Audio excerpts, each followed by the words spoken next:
Hello জনগণ, তো কেমন আছো তোমরা? আমি অর্পণ, সাথে ক্যামেরায় বরুণ। ট্রাভেলার্স ডায়েরির আরও একটা নতুন ভিডিও তোমাদেরকে স্বাগত জানাই।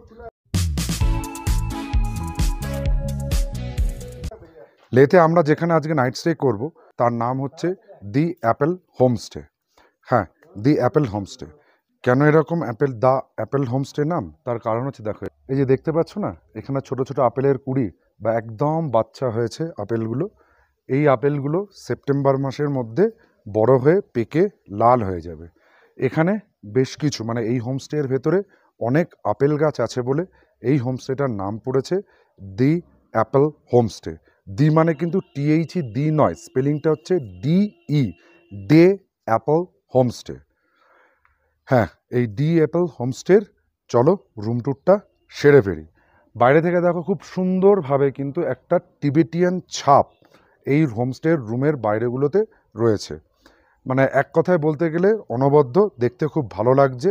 লে সিটির লের যে মেন সিটি বা মার্কেটিং কমপ্লেক্স যেটা আছে তার থেকে কিন্তু একটু দূরে, দূরে বলতে শান্তিস্তূপা থেকে মাত্র 10 মিনিট দূরে। যদি তোমরা এই হোমস্টে থেকে পায়ে হেঁটে যাও তাহলে তোমাদের 10 মিনিট লাগবে শান্তিস্তূপা। আর যদি তোমরা তোমাদের বাইক বা 4 হুইলে যাও তাহলে এই হোমস্টে থেকে কিন্তু শান্তিস্তূপা যেতে লাগবে not more than 2 to 3 minutes. চলো এর রুম ট্যুরটা সেরে ফেলি। দেখো, রুম ট্যুরে যাওয়ার আগে এই দরজার পেছনে তাদের রিসেপশন ডেস্কটা রয়েছে, কিন্তু তার আগে দেখো খুব সুন্দরভাবে গাছ লাগিয়ে সবুজে ভরে তোলা হয়েছে এই হোমস্টের এন্ট্রান্সটা। প্রচুর গাছ রয়েছে, প্রচুর গ্রিনারিজ রয়েছে। আর এইটা আমি ঠিক বুঝতে পারছি না কী গাছ, বাট সম্ভবত এটা কোনো লঙ্কা গাছই হবে বা কিছু হবে। দেখো এগুলো কিন্তু খুব সুন্দরভাবে লাল লাল হয়ে রয়েছে ফলগুলো। তোমরা যদি কেউ এইটা বলতে পারো এই গাছটা কী বা এই ফলটা কী, তাহলে তোমরা একটু জানলে আমাকে বলো। খুব সুন্দরভাবে লাল লালভাবে ফলগুলো হয়ে রয়েছে। বেশ কিছু লালও হয়ে রয়েছে, পেকে গেছে, আবার বেশ কিছু এমনিও রয়েছে। কেউ যদি জানো তাহলে প্লিজ আমাকে কমেন্টে জানিও। আর দেখো এইখানেও একটা সুন্দর গোলাপ ফুলের মতনই দেখতে, গোলাপ গাছ কিনা তাও বুঝতে পারছি না আমি। হ্যাঁ, গোলাপ ফুল গাছ। এটা খুব সুন্দরভাবে কিন্তু একটা পিঙ্ক গোলাপ গাছ রয়েছে। দেখো গোলাপ ফুলগুলোও দেখতে কিন্তু খুব সুন্দর লাগছে, একদম প্রস্ফুটিত কুড়ি। যেরকম আমরা গোলাপ খুঁজে থাকি সেরকমভাবে গোলাপ ফুটে আছে। যাকে চলো এবার এসো রুম ট্যুরটা সেরে নিই। প্রথমে নিচ থেকে সিঁড়ি দিয়ে উঠে চলে আসতে হবে হচ্ছে ফার্স্ট ফ্লোরে। ফার্স্ট ফ্লোরে আমি যে জায়গাটায় দাঁড়িয়ে আছি সেই জায়গাটাই হচ্ছে কিন্তু দি অ্যাপেল হোমস্টের লাইব্রেরি কাম রিসেপশন এরিয়া। এইখানেই তোমাদের বুকিংয়ের যাবতীয় যা ফর্মালিটিস সেগুলো ফিল আপ করে তোমরা তোমাদের পছন্দসই রুমে চলে যেতে পারো। নট অনলি দ্যাট, এখানে তোমরা যখন আসবে, যারা তোমরা বই পড়তে ভালোবাসো তারা কিন্তু এইখানটাতে বসে বই পড়ে একটা কোয়ালিটি টাইম স্পেন্ড করতে পারো। এছাড়াও দেখো এখানে দেখতে পাচ্ছ এয়ারটেল এক্সট্রিম, এখানে ওয়াইফাইয়ের ফেসিলিটি আছে। ফ্রি ওয়াইফাই প্রত্যেকটা রুমের জন্যই কিন্তু এখানে প্রোভাইড করা হয়েছে। এবার চলো আমরা উঠে যাই সেকেন্ড ফ্লোরে আমাদের ঘরগুলোর দেখতে। কেমন ঘর, কী বৃত্তান্ত, সেগুলো চলো দেখে নিই। আমাদের যে রুম দুটো দিয়েছে সেটা হচ্ছে 101 নম্বর আর 104 নম্বর। 104 নম্বর রুমটা আছে বাপন, রিজু আর পাপ্পু। আগে চলো 104 নম্বর রুমটা দেখে নিই, তারপর আমরা 101 নম্বর রুমটা দেখবো। দেখো 104 নম্বর রুমটা কিন্তু যথেষ্ট বড়, যথেষ্ট স্পেসিয়াস এই রুমটা। দরজা দিয়ে ঢুকেই প্রথমে যেটা চোখে পড়বে সেটা হচ্ছে একটা কিং সাইজ বেড রয়েছে। এই বেডে কিন্তু মা, বাবা, বাচ্চা তিনজন অনায়াসেই শুতে পারো। অথবা যদি তোমরা তিনজন অ্যাডাল্ট আসো সেক্ষেত্রে হোটেল কর্তৃপক্ষকে বা হোমস্টে কর্তৃপক্ষকে বললে তারা এক্সট্রা বেড, পিলো আর ব্ল্যাঙ্কেট তোমাদেরকে প্রোভাইড করে দেবে। এরপরে দেখো রুমের ভেতরে যেটা আছে সেটা হচ্ছে একটা কাবার্ড দেয়া আছে। এখানে তোমরা তোমাদের জিনিসপত্র, জামা কাপড় সব রাখতে পারো। বাট কাবার্ডগুলো ওই যেটা বললাম লকিং ফেসিলিটি নেই, সেক্ষেত্রে ভ্যালুয়েবল কোনো জিনিস না রাখাই ভালো। আর এই কাবার্ডের সঙ্গেই দেখো এখানে একটা আয়না দেয়া আছে। যে সমস্ত মহিলারা আসছো বা আসছেন তাদের ক্ষেত্রে সাজুগুজুর ক্ষেত্রে কোনো প্রবলেম হবে না, তারা এখানে বসেই সাজুগুজু সেরে নিতে পারবে। আর ঘরটার প্রচুর বড় হওয়ার জন্য প্রচুর সিটিং অ্যারেঞ্জমেন্ট আছে। দেখুন এখানে একটা বড় সোফা আছে, তার সামনে একটা বড় টেবিল রয়েছে, এখানেও তোমরা বসতে পারো। টেবিলে তোমরা খাবার দাবার রেখে কথাবার্তা বলতে পারো, বা পাশে রুমে যদি তোমাদের কোনো বন্ধু বান্ধব থাকে তাদেরকেও এখানে ডেকে নিয়ে এসে তোমরা কথাবার্তা বলতে পারো। এখানে যেরকম একটা বড় টেবিল রয়েছে, ঠিক এখানেও একটা রয়েছে সেন্টার টেবিল। আর ওই সাইডে দেখো, ওখানেও কিন্তু দুটো চেয়ার রয়েছে। আর এখানে ভেন্টিলেশনের কোনো অভাব নেই। এই সামনেই দেখতে পাচ্ছ একটা জানলা রয়েছে, আর এইখানে আরো আর একটা প্রকাণ্ড জানলা রয়েছে। এই জানলাগুলো যদি তোমরা খুলে নাও, খুলে নিয়ে সামনের পুরো ভিউ তোমরা দেখতে পারবে এখানে বসেই। দেখো এখান থেকে পুরো লাদাখের যে মাউন্টেন, সেই মাউন্টেনটা তোমরা দেখতে পারবে। এছাড়া তোমরা এখানে গাছ গাছালি, প্রকৃতি, অরণ্য সমস্ত কিছুর সঙ্গে এক নিমিষেই মিলে মিশে একাকার হয়ে যেতে পারবে এইখানটাতে বসেই। নো ডাউট ঘরটা কিন্তু খুব ভালো। আর সামনে দেখো এইখান থেকে বসে যে দি অ্যাপেল নাম কেন হয়েছে, তার হচ্ছে সামনে দেখো আপেল গাছ রয়েছে। তোমরা এই আপেল গাছগুলো এখান থেকেই বসে দেখে নিতে পারবে। তাছাড়া দেখো রুমে কিন্তু টিভি প্রোভাইড করা হয়েছে। তোমরা খাটে বসে বা সোফায় বা যে কোনো চেয়ার ওই পজিশনে নিয়ে গিয়ে দেখতে পারবে। এখানে তোমরা তোমাদের বিনোদনের জন্য টিভিও তোমরা দেখতে পারবে। আর একটা জিনিস আমি বলতে ভুলে গেছি, সেটা হচ্ছে এই খাটের পাশে কিন্তু একটা করে ছোট ছোট বেড সাইড টেবিল আছে।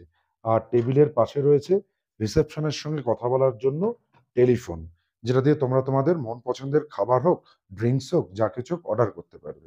এবার এসো এই রুমের অ্যাটাচ টয়লেটটা একবার দেখে নিই। এটা হচ্ছে এই রুমের অ্যাটাচ টয়লেট। অ্যাটাচ টয়লেটটাও কিন্তু বেশ সুন্দর, এয়ারি, কারণ এখানেও প্রকাণ্ড জানলা প্রথমে রয়েছে। জানলার জন্য আলো খুব ভালোভাবেই আসছে। এছাড়া অ্যাজ ইউজুয়াল যেটা থাকছে সেটা হচ্ছে দেখো ওয়েস্টার্ন স্টাইল টয়লেট একটা রয়েছে। এখানে টিস্যু পেপার রাখার জায়গা রয়েছে। যেহেতু ওয়েস্টার্ন স্টাইল সেই জন্য হেড পুশার বা জেট শাওয়ার রয়েছে। হ্যাঁ, এটা কাজ করছে। তার পাশেই কিন্তু রয়েছে দেখো বেসিন, ওয়াশ বেসিন, যেখানে তোমরা নিজেদেরকে ফ্রেশ হতে পারবে। আর রয়েছে একটা বড় সড়ো আয়না, এখানে মুখ টুক ধুয়ে নিজেদেরকে দেখে শুনে ভালোভাবে ফ্রেশ হতে পারবে। তার পাশে দেখো এখানে চার্জিং সকেট রয়েছে, চাইলে তোমরা এখানে হেয়ার ড্রায়ার বা ট্রিমার লাগিয়ে তোমরা তোমাদেরকে আরো ভালোভাবে গ্রুম করতে পারবে। এছাড়া টেলিফোন শাওয়ার রয়েছে, মাথার উপরে স্নান করার জন্য শাওয়ার রয়েছে, আর কল প্রোভাইড করা হয়েছে। তবে একটা জিনিস যেটা হচ্ছে গিজার কিন্তু এখানে প্রোভাইড হয়নি, কারণ গিজারের পজিশন করা রয়েছে বাট গিজার নেই। ইট মাইট বি সোলার সিস্টেমের গিজারও থাকতে পারে। চলো এই রুমটা ছেড়ে এবার আমি, বরুণ আর রাহুল যে রুমটায় আছি, মানে 101 নম্বর রুম, সেই রুমটায় দেখে নিই সেখানে কি কি আছে। 101 নম্বর রুমটা কিন্তু 104 নম্বর রুমের মতন অত বড় নয়। বড় না হলেও কিন্তু বেশ সাজানো গোছানো আছে। রুম দিয়ে ঢুকেই দেখো প্রথমে পড়বে একটা কিং সাইজ বেড। এই বেডেও কিন্তু একজন মা, বাবা আর বাচ্চা থাকতে পারবে। আর 3জন অ্যাডাল্ট হলে ওই যে বললাম গেস্ট হাউস কর্তৃপক্ষকে বললে তারা এক্সট্রা ম্যাট্রেস, ব্ল্যাঙ্কেট আর বালিশ দিয়ে দেবে। ওই রুমের মতন এই রুমে কিন্তু অতটাও সিটিং অ্যারেঞ্জমেন্ট না থাকলেও বেশ কিছু সিটিং অ্যারেঞ্জমেন্ট রয়েছে। সেটা হচ্ছে এখানে দুটো চেয়ার আর একটা ছোট সেন্টার টেবিল দেওয়া হয়েছে। এখানে তোমরা বসে অনায়াসে গল্প করতে পারো বা তোমাদের মন পছন্দ খাবার খেতে পারো। আর এ ঘরেও কিন্তু ওই ঘরটার মতন দুটো জানলা রয়েছে। এইটা যদি পর্দাটা যদি সরানো হয়, তাহলে দেখো এইখান থেকেও খুব সুন্দর ভালো ভিউ তোমরা দেখতে পারবে। এই জানলা থেকে বা এই চেয়ারে বসে একেবারে বড় একটা জাইন্ট এলইডি স্ক্রিন এখানে দেওয়ার লাগানো রয়েছে। সেখান থেকে তোমরা দূরের মাউন্টেন, জঙ্গল, মানে একেবারে প্রকৃতির সঙ্গে এখানেও তোমরা একাত্ম হয়ে থাকতে পারবে। এছাড়াও এই রুমের ভেতরে ওই আগের রুমটার মতনই কাভার্ড রয়েছে, এখানে জিনিসপত্র রাখতে পারো তোমরা, তবে ভ্যালুয়েবল জিনিস কিছু রেখো না। আর কাভার্ডের মধ্যেই একটা সাজুগুজু করার জন্য একটা আয়না লাগানো আছে, সেটা তোমরা সাজুগুজু করতে পারো। এছাড়াও এই রুমের একটা বিশেষ ইউএসপি রয়েছে। সেই ইউএসপিটা কি, সেটা হচ্ছে একটা ব্যালকনি আছে এই রুমটায়। এখান থেকে একটা ব্রেথ টেকিং ভিউ তোমরা পাবে। দেখো ওই দিকের মাউন্টেনটাও দেখতে পারবে, এখান থেকে এদিকের মাউন্টেনও দেখতে পারবে। আর দেখো এখান থেকে ওই যে উপরে, ওই যে দূরে দেখতে পাচ্ছ বেশ কিছু, মানে একেবারে স্নো ক্যাপ মাউন্টেনও দেখতে পাওয়া যাচ্ছে। সত্যি খুব ভালো লাগছে। আর অদূরেই দেখো লে শহরের একটা ছোট্ট ঝলক কিন্তু এই ব্যালকনি থেকে দেখতে পাওয়া যায়। এখানেও দেখো দুটো চেয়ার আর একটা টেবিল প্রোভাইড করা হয়েছে। চাইলে তোমরা এখানেও বসে বেশ কিছুটা সময় কাটিয়ে নিতেই পারো। এই এই ঘরেও বেডের পাশে একটা বেডসাইড টেবিল আছে আর টেবিলে টেলিফোন প্রোভাইড করা হয়েছে রিসেপশনের সঙ্গে যোগাযোগ করার জন্য। এখানেও অ্যাটাচ টয়লেটটাতে দেখো ঢুকেই প্রথমে পড়বে একটা ভালোই রয়েছে বড়সড় একটা স্ট্যান্ডার্ড সাইজ, খুব ছোট নয় খুব বড় না, একটা স্ট্যান্ডার্ড সাইজ একটা বাথরুম রয়েছে। ঢুকেই প্রথমে চোখে পড়বে সেটা হচ্ছে ডান হাতে একটা ওয়াশ বেসিন রয়েছে। ওয়াশ বেসিনের উপরে একটা ওই প্রকাণ্ড আয়না, যেখানে তোমরা দেখে দেখে নিজেদেরকে গ্রুম করে নিতে পারবে। এছাড়া ওয়েস্টার্ন স্টাইল টয়লেট রয়েছে, কিন্তু এখানে মজার বিষয় হচ্ছে ওয়েস্টার্ন স্টাইল টয়লেট থাকলেও এখানে কিন্তু আর জেট শাওয়ারটা নেই। তার পরিবর্তে এখান থেকে দেওয়া হয়েছে এই যে পিচকারি, পিচকারির ধার এখান থেকে দেওয়া রয়েছে, সেটা কাজ করে। আর শাওয়ার দেওয়া রয়েছে, টেলিফোন শাওয়ার রয়েছে, কল রয়েছে, সমস্ত কিছু সেম। এখানেও কোনো গিজার প্রোভাইড করা হয়নি।